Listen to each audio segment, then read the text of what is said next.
Good morning. It's good to see you all. Here we are. It's August. That was really just an observation. I wanted to see how everybody responded. I don't know if it's something you like, you don't like. It was a test. So, but it is August, and we're here. We're in the fall, which for me, the fall always feels like we're kind of just resetting things, right? I don't know if you get that feeling as well, where you're kind of stepping back into the normal. I've got kids, and so we're sending them back to school. I'm done with summer vacation. We're now, I've got my work schedule all planned out, and so the fall is this moment where as we just are about to get ready to launch into that season, we ask ourselves, okay, what do I need to do to prepare myself for this? Well, what is the important thing that I need to live out in my life, to embrace in my life, that's going to get me ready and help me to be able to get through these next seasons in my life? And so, something important that I would like to talk to us about today is the idea of trust. Trust. That's what I think as we step into this next season, because I believe that God has great things in store for this church, for the different communities and groups within this church, and even for each and every individual within this church. I believe that coming up this year, just what I know about you all and what I know about what we're going to be doing as a church, that there are some really beautiful and great things that God has in store for us. And one of the things that's really going to help us get to those great things and experience those great things fully is this thing called trust. And what I want to talk about today is the difference that trust makes in our lives, because we can oftentimes find ourselves at a place of intellectual belief where we believe these things are true and real, but we haven't stepped into trust. And I want to talk about what it looks like to move in to a place of trust, because when we move in and step into places of trust, we see that our lives open up to the good and beautiful things that God has surrounded us with. There's a verse that is pretty much everyone knows this verse from the Bible. Whether you go to church or not, it's you see it on signs at sports games, you see it on the bottom of In-N-Out burger cups. John 3:16. And it says, "For God so loved the world that he gave his only son, that whoever believes in him should not perish, but have eternal life." And it's that word believe that's kind of the crux, the important part of that passage that kind of ties it all together to the fact that we are saved and given eternal life through Christ, God's Son.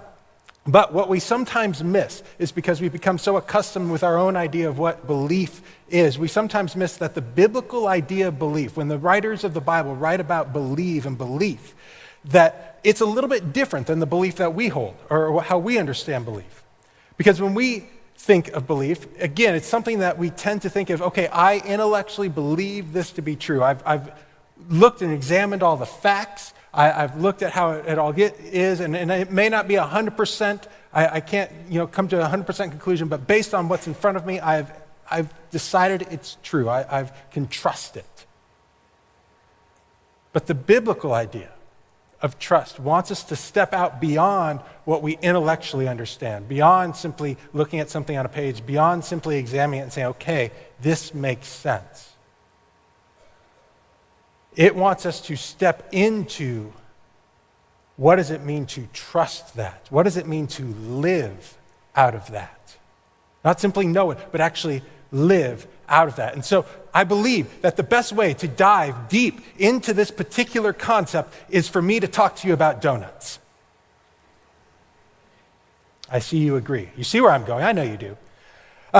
They took a poll recently in the past couple of years about what are Americans' favorite types of donuts. And before I tell you what they are, I'm gonna take a poll in here, because we'll see how we line up. Let's see here. First question, whose favorite type of donut are munchkins, donut holes? Trick question, not a real donut. All right, you're not keeping up. All right, whose favorite donuts are glazed? Okay, all right. Whose favorite donuts are frosted, any kind, Long Johns, whatever, I don't care what it is, but there's frosting on the top. You can include sprinkles. All right, very good. Whose favorite donuts are jelly-filled? We'll pray for you. And whose favorite donuts are like cream-filled?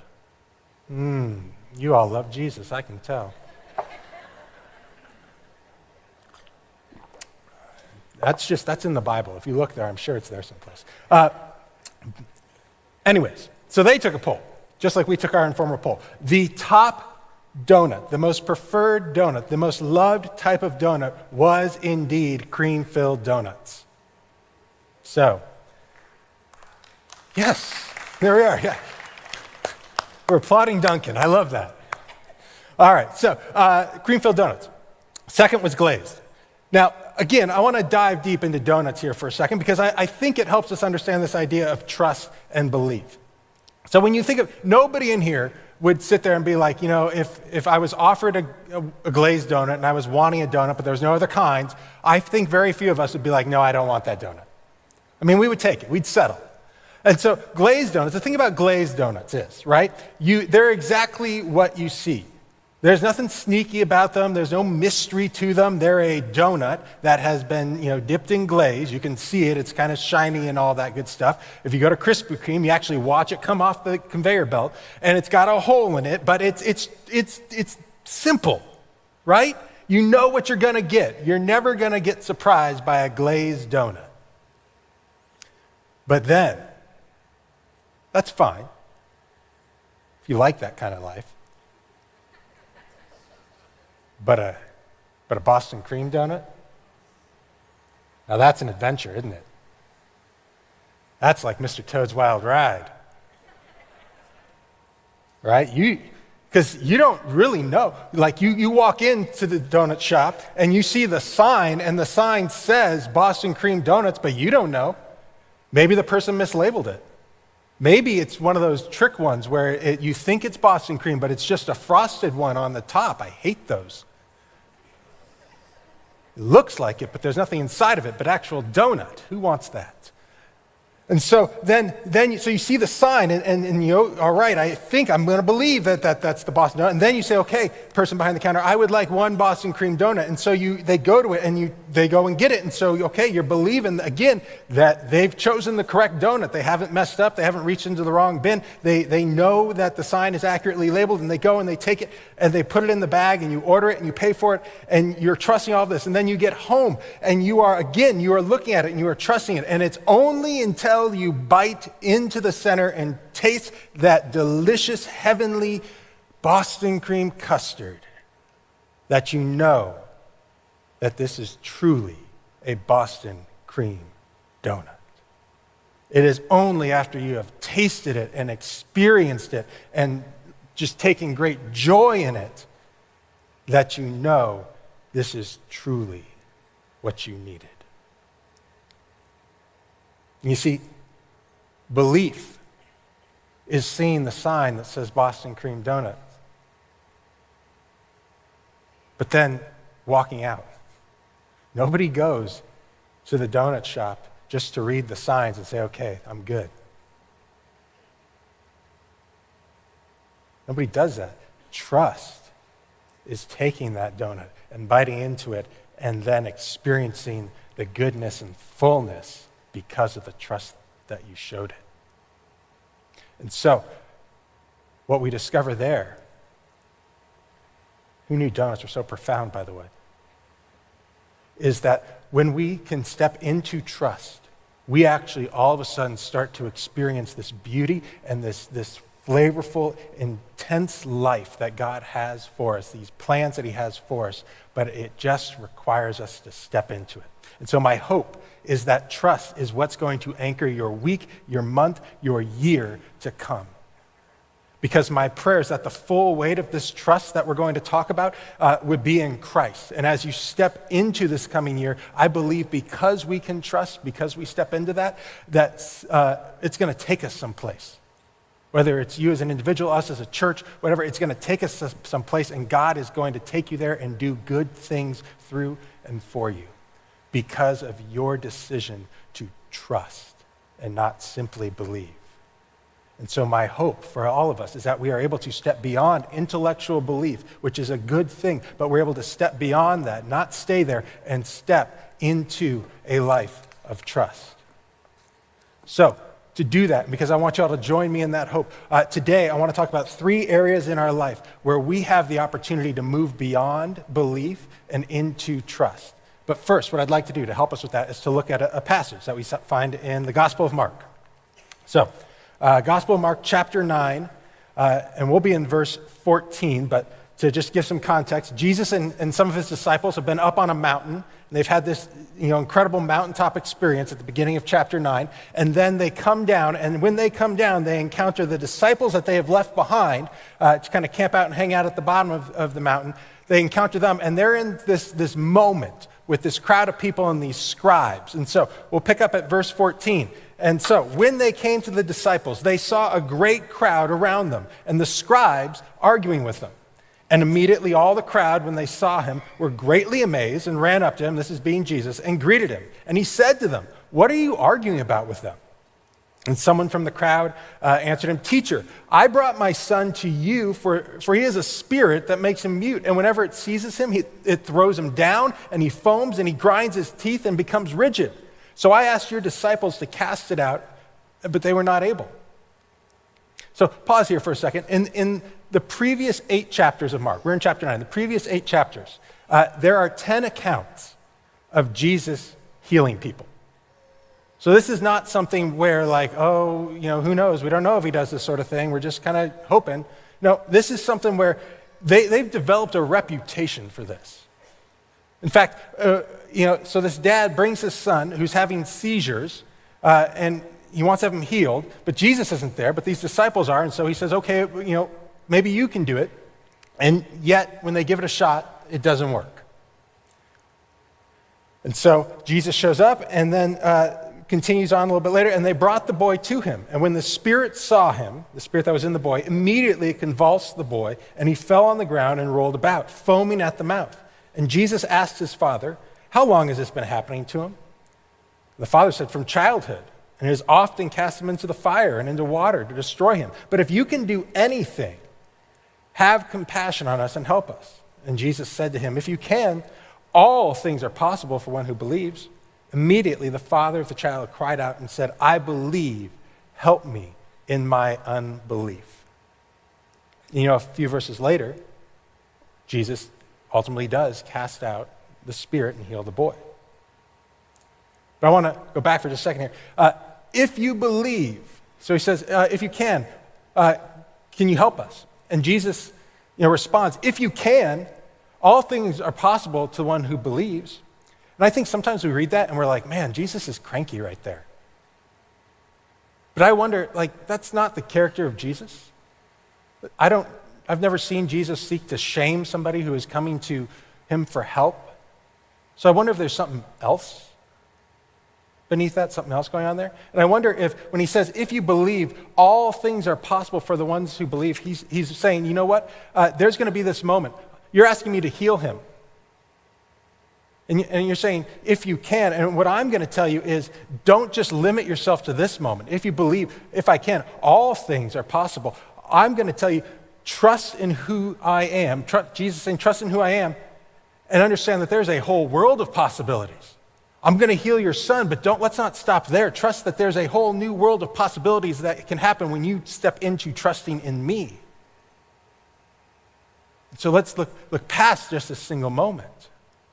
And then the man, look at his response. He says, I believe, help my unbelief. And essentially, he is saying, this makes sense in my head. I've heard all about these healings. I believe it. I know it's supposed to work out intellectually. We've got the proof. But I wonder if what he's saying at the same time is when he talks about help my unbelief, because this is a weird thing. If he just says, I believe, but help my unbelief, that doesn't make sense if we just take it for what that says. But I wonder if at the same time, and he's asserting, yes, I get it. This can happen. I know the empirical evidence. I know all of this.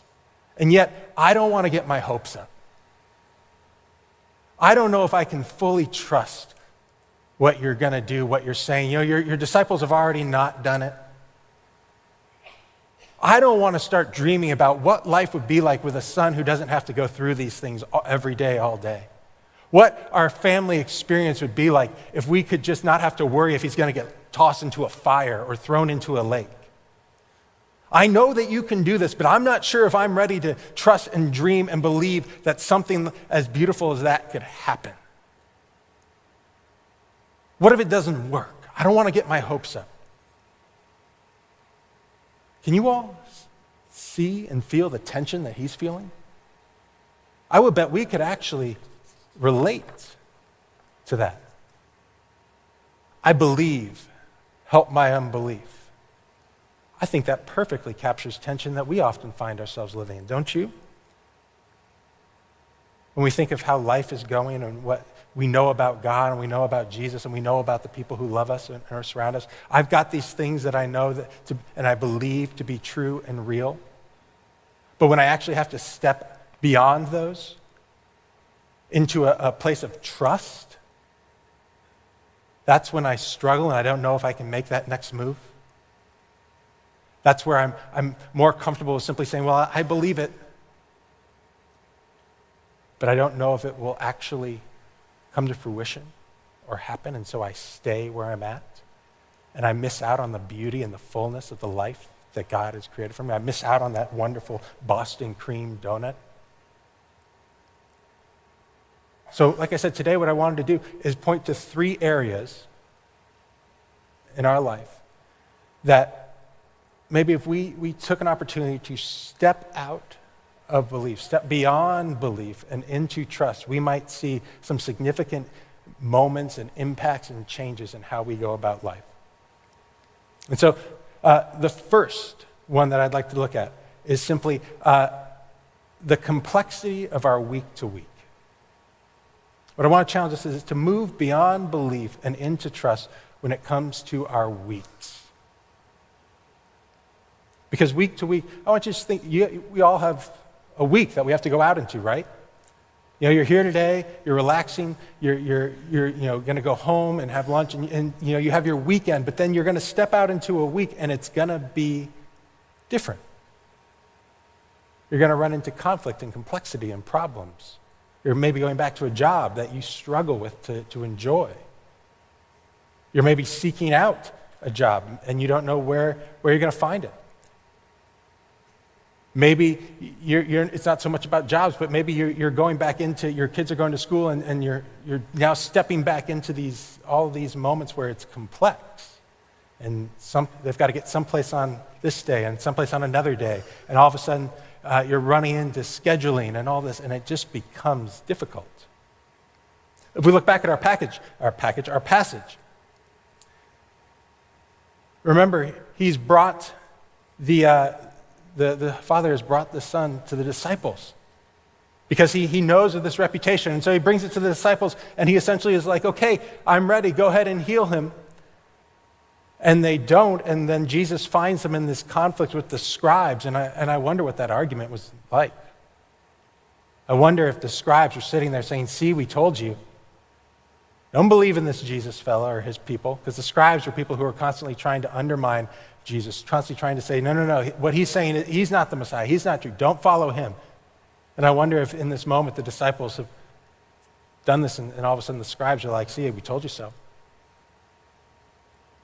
Because listen, remember what the man says. Someone from the crowd answered him when Jesus says, what are you arguing about?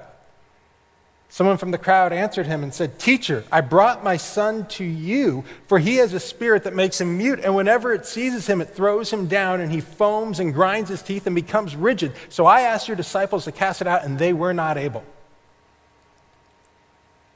And the we're not able, like that literally means like they were not strong enough to make it happen. They couldn't do it. They failed. I want you to imagine just a disciple's week. Right? They lived in weeks, didn't they? You know, they went through and they spent their week following Jesus, participating in miracles with him. You know, just recently they had, happened to just be around when 5,000 people were fed. That was pretty cool. They were there learning from him, hearing from him, watching him do miracles that we know about and miracles that we don't know about. And they spent their weeks, and sometimes they would have these Pharisees and these scribes start arguing with them. Sometimes they would have people following them and celebrating them. But they had this week. Imagine they've gone through this week. I don't know what day of the week it was. We'll say it's a Tuesday. And here they are on Tuesday. And all of a sudden, something comes up, and they weren't prepared for it. This isn't how the week is supposed to go. We're supposed to be able to do this. It says in Luke 9, actually it says in other spots in the Bible, it says it wasn't Jesus who healed people. It says that he gave his disciples power to heal and drive out spirits. In Luke chapter 9, it talks about how he sends out the disciples and they departed and went through the villages, preaching the gospel and healing everywhere. They had been able to do this at certain points. And then for some reason, they can't do it.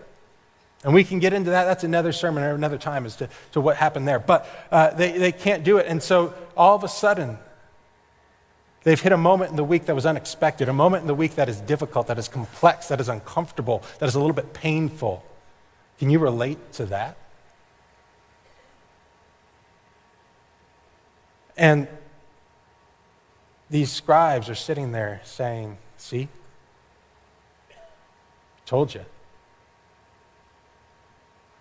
And I wonder what that was like. I wonder if they sat there and said, I don't know if we can do this. Jesus said we could cast out demons and heal people, but look, it's not working. Can we actually follow this dude? Can we actually become like him? Can we actually make a difference in the lives of the people around us, become different people and bring a different kingdom into this world and make this world a more beautiful and better place because of the message and the truth of who Jesus is? I don't know. I imagine that's what I would have been like. All sorts of doubts and worries and complexities would have jumped into my mind. It makes me recall a time when we think about doubts and complexities and worries and can I do this? Is this possible? When I was the middle school youth pastor here, we for many years took over our middle school students for summer camp. We took them to a camp out in New Mexico. And it was this fantastic camp. I loved it.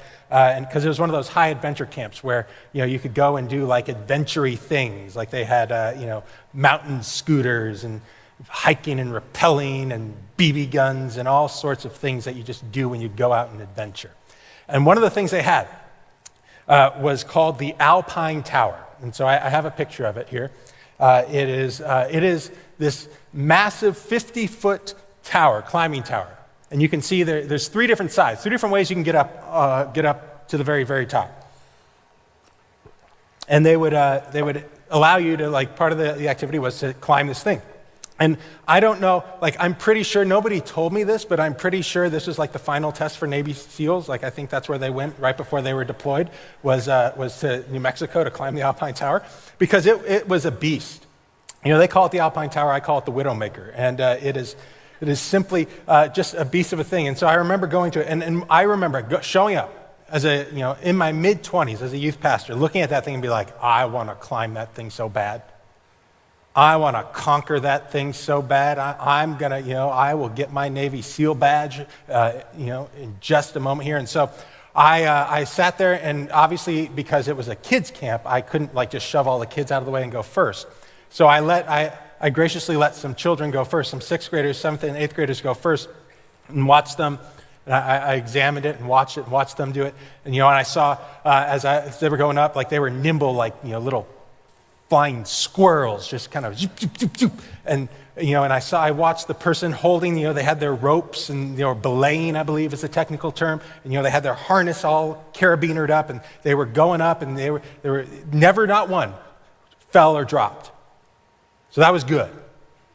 I saw, okay, so they all lived, is one of the things I noticed there. And I noticed that the person was constantly paying attention, had the rope and their full weight, and they were making sure nothing bad happened. And I watched each movement as each kid grabbed a certain particular little handhold, and just, it was this amazing American ninja warrior thing going on. And I finally said, all right, my turn. Here we go. I've got this. I know exactly. I've observed, I've intellectualized, I believe, I know exactly what needs to happen to make this work. And I said, time me, 5 minutes. And I put on my sweet harness, and I put on my helmet, and they carabinered me and belayed me, and I said belay and belay-ons and all that good stuff. That's technical terms. And I started climbing. And the first probably 10 feet, oh man, was I a beauty to behold. I think when they teach classes on how to climb, they will just show the first 10 feet of my climb. And so I started going up, and then I hit this spot. Can we have the second picture, please? I hit this spot where there is this log that is kind of just swinging and hanging. Ah, yes, there, that kid is on it. And I had seen the other people go on that. There were other choices, but I had seen the other kids, all the other kids, like I'm a child. I am. The truth is I am. So I'd seen the other kids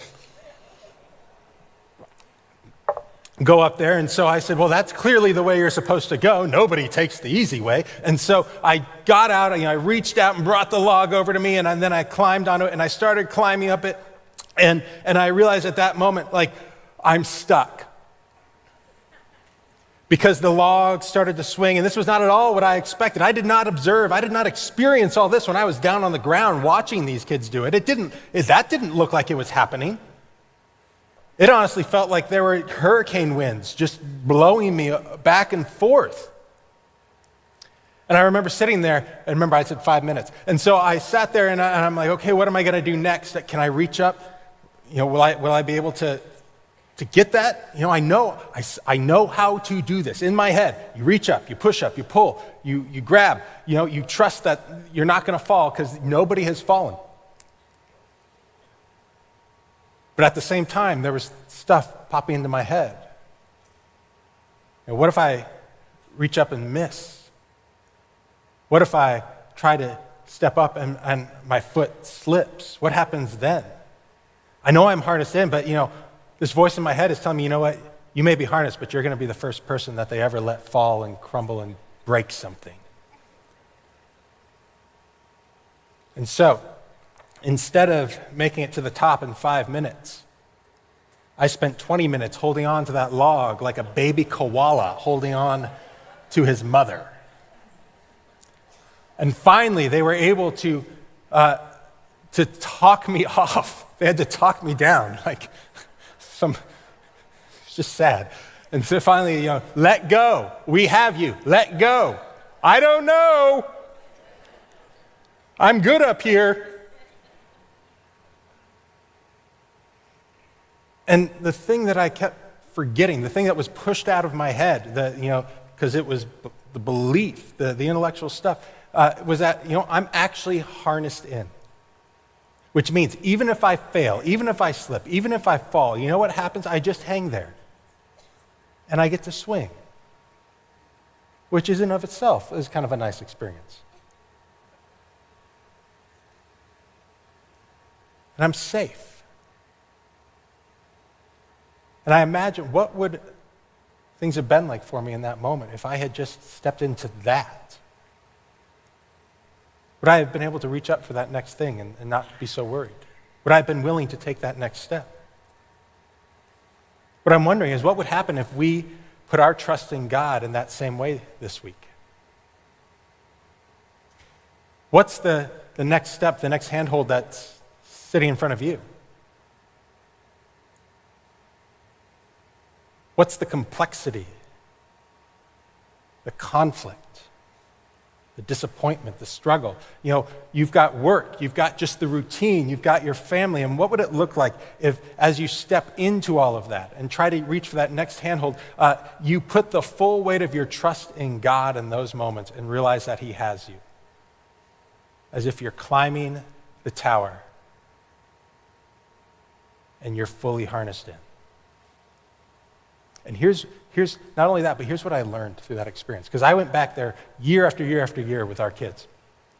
And so that first one, I got up there and didn't get all the way up and had to finally be talked off the ledge. And so I sat there and I learned something. I said, okay, this is difficult. This is not as easy as it looks. You've got to be able to, not look down. That's the first one. And then you've got to, know which one to grab, and you've got to be prepared. And so I spent, I remember, not necessarily just because of that, but over that next year, I was working out a little bit more, and then when I got back, I remembered all these things, and so I went back the next year, and do you know what happened?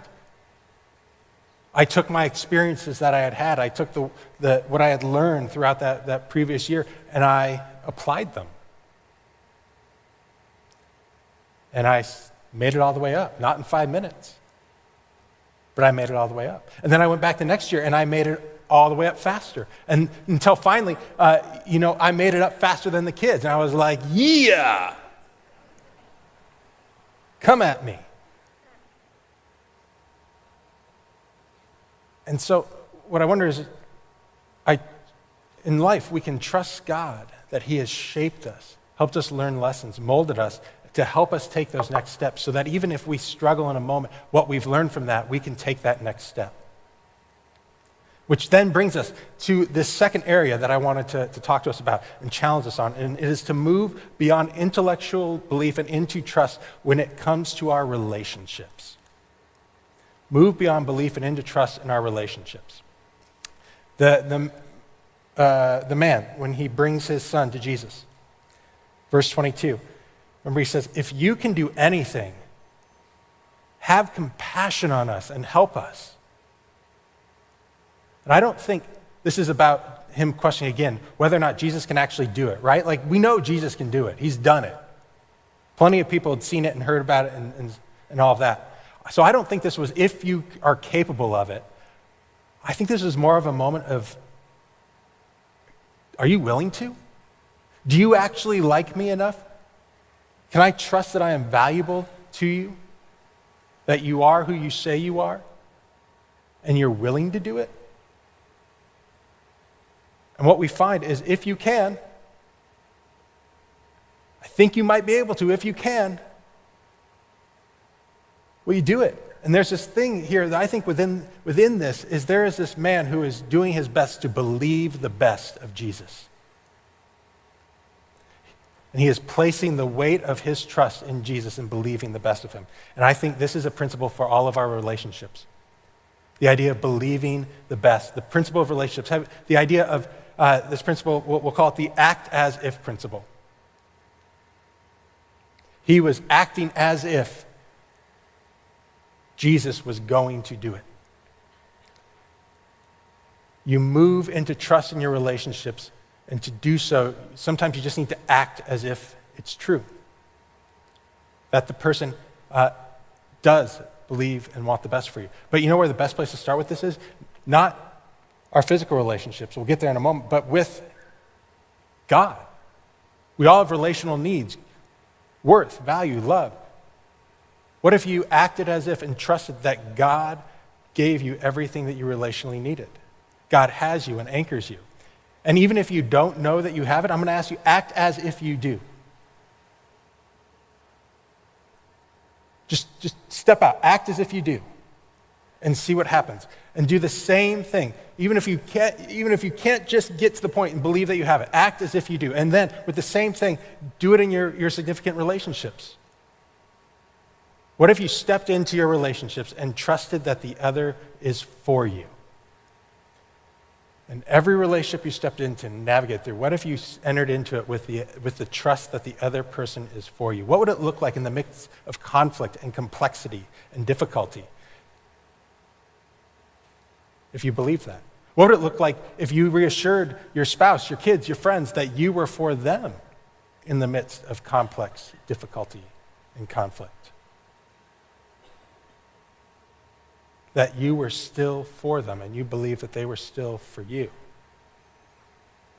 And you may not always be able to tackle that and grasp that and hold firmly to it, but what if you just took a moment and stepped into it and said, as if? And see what God shows you. Trust that God's going to show you something. See what he shows you in that moment where you took that step of trust. You know, I think back to my Alpine Tower moment. One thing I trusted, and I believe, was that person that was my life, whose life my hands was in, that was holding the rope, that was keeping me up there, I stepped into that saying, this person is for me.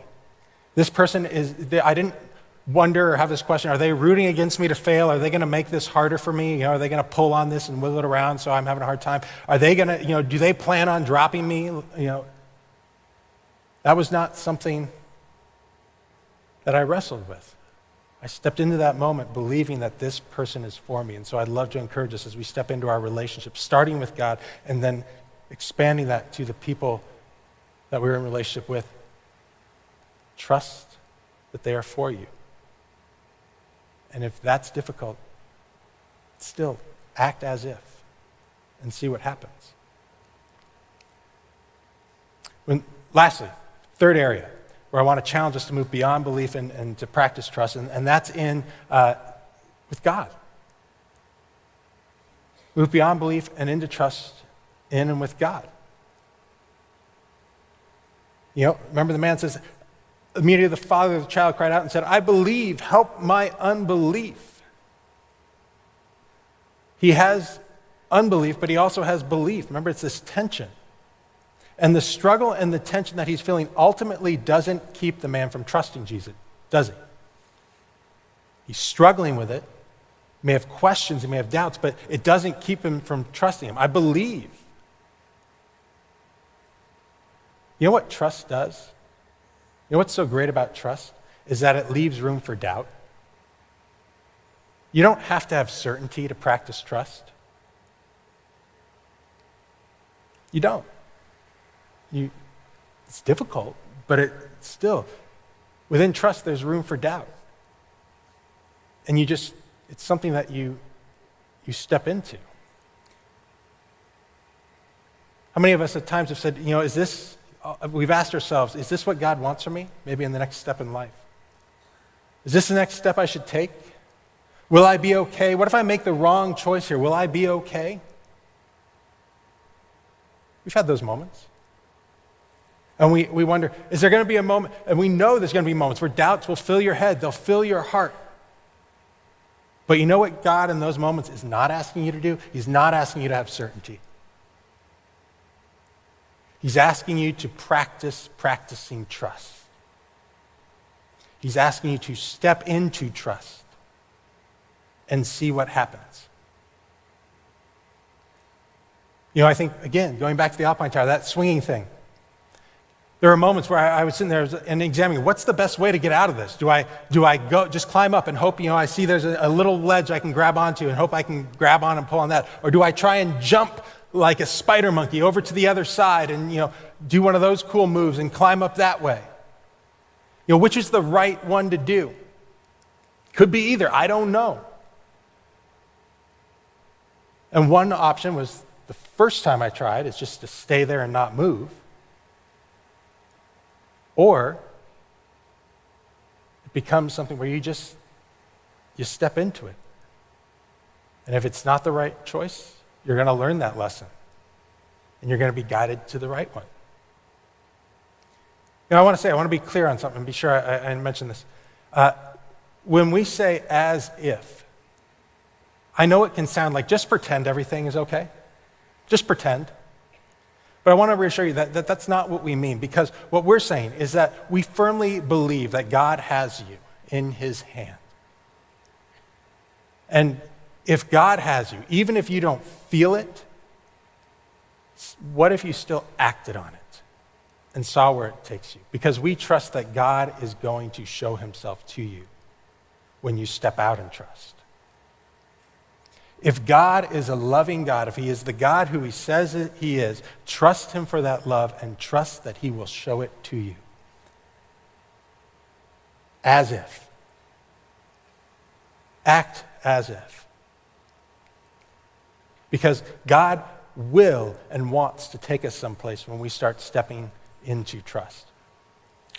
So as I end here, I want to expand and share more of my experience. Was simply one of the most amazing things. It was fun for me to make it to the top of the tower. But do you know what actually the most amazing experience was for me? It was watching all these middle schoolers make it to the top. Because I saw 6th, 7th, and 8th graders who were, I'm this grown man, I can reach up and do all these things, but these are smaller kids who, this may be the first time they've ever experienced anything like this, and I could see in their eyes when they looked at this and wondered, can I do this? I don't know if I can do this. And it made sense sometimes if they were struggling and a little bit nervous. But to watch them as they went and kept going, start to trust their hands a little bit more, start to trust their perception of, okay, this is, I think this is the next step, trust their mind, start to trust the person who is holding them so that they can take a little bit more risk, so they can just trust and try something a little bit farther ahead of them. And then for them to finally make it to the top and to see the pure joy at the experience, to stand up 50 feet above the earth and look down and say, I climbed that. This is amazing. I never thought I would do that, and here I am in the midst of this. You see, trust is a powerful, transforming thing. I saw it transform those kids. And I know that's something that God wants for each and every one of us. So may each of us go out this week, and when we encounter those moments that ask us to move beyond intellectual belief and step into trust, may we do so and experience the powerful and transforming thing that trust can be. May we all have those moments. Let me pray for you. Dear God, thank you for being something and someone that we can trust. Thank you for creating us in such a way that we get to step out beyond simply knowing something and experiencing it. I ask for each of us to give us the moments where we struggle and are having a hard time this week and don't know what the next step is. Just allow us to trust that you have us. And we thank you that you've made that promise to us. And allow us to simply rest and trust in the promises that you have made. In your name, amen. All right, over here to my left. I'm a child, I'm telling you. To my left, we have the prayer place. We have a bunch of wonderful people who would love to pray for you. If you're feeling like you need prayer today, or you want to be prayed for today, please go on over there. They would love to pray with you and work and talk with you and hang out with you. I, on the other hand, will be over on this side of the room. If you are a guest with us or if you're new here, I'd love to meet you and just shake your hand and say thanks for coming and joining us. And so I would love to meet you over there. And for everybody else, have a wonderful week and welcome to August.